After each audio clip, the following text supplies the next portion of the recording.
Bienvenue dans la pensée du jour, le pouvoir du pain et du vin de la communion.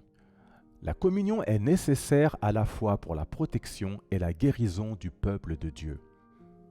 L'Évangile selon Matthieu au chapitre 26, des versets 26 à 27 nous dit « Pendant qu'il mangeait, Jésus prit du pain et après avoir rendu grâce, il le rompit et le donna aux disciples en disant « Prenez, mangez, ceci est mon corps. » Puis il prit la coupe, après avoir rendu grâce, il leur donna en disant « Buvez-en tous. » Il y a quelque temps, une jeune femme, membre de notre Église, voyageait d'un endroit à un autre et décida de prendre le pain et le vin de la communion. Une chose terrible s'est produite au cours de ce voyage. Le véhicule dans lequel elle était montée a eu un accident et elle a été la seule survivante. Que s'est-il passé pour qu'elle soit la seule survivante de l'accident ? Elle a pris la communion, la sainte communion, et a déclaré « Je ne mourrai pas au cours de ce voyage avant d'entreprendre ce voyage ». Notre sœur a également témoigné à l'Église de la façon dont la sainte communion a arrêté la mort massive des poissons dans sa ferme piscicole. Elle a raconté que ces poissons mourraient dans sa ferme pour des raisons dont elle ignore. Elle a donc vidé l'eau de l'étang à poissons, l'a remplie d'une nouvelle eau et a servi la sainte communion aux poissons. Elle a dit que c'était la fin des décès massifs.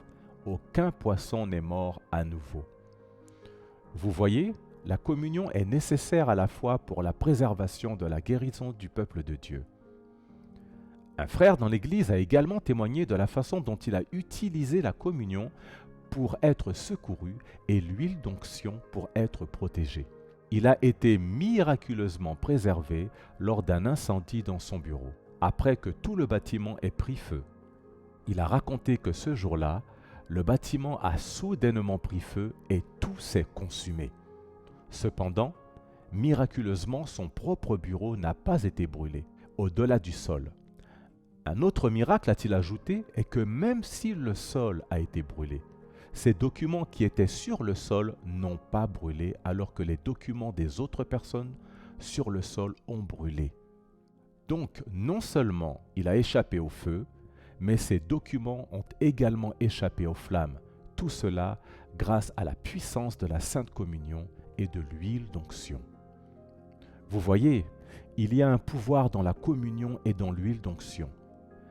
Si ou lorsque vous vous connectez au mystère de Dieu dans la communion et l'huile d'onction. Tout ce qui vous entoure échappera donc à tout désastre programmé par l'ennemi contre vous. Rappelez-vous ceci, la communion est nécessaire à la fois pour la protection et la guérison du peuple de Dieu. Voici les tâches à accomplir. Premièrement, parcourez à nouveau le message d'aujourd'hui. Deuxièmement, efforcez-vous toujours de prendre le pain et le vin de la communion comme gage de votre santé et de votre protection divine. Prions ensemble. Seigneur, je te remercie de m'avoir montré la puissance du vin et du pain de la communion. Je reçois la grâce de les prendre toujours, Seigneur, au nom de Jésus-Christ.